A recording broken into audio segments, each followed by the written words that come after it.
Hey, honestly, this is a really good question. First of all, I try to really pin down on what it is that you're struggling with. Is it because you're not understanding a programming concept? Is it because you're trying to solve a programming problem and you're writing the code and it's just not compiling or it's just not working?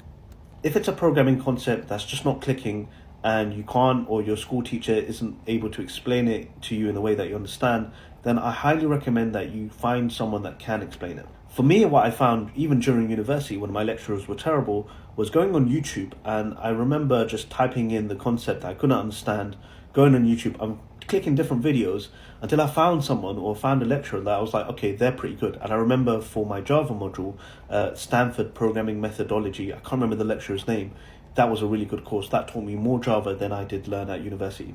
The second thing is that if it's down to the actual programming problem itself, then this one's a bit more tricky.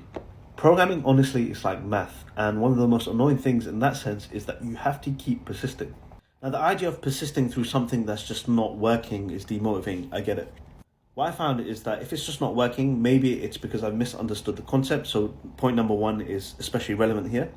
But the thing that I found that worked for me was taking a 5 minute break. I know it sounds a bit weird, but sometimes when you're battling a problem and you're just not getting anywhere, it helps to stand up, have some water, take a bit of a break, and come back with a refreshed mind. Hope that helps and good luck.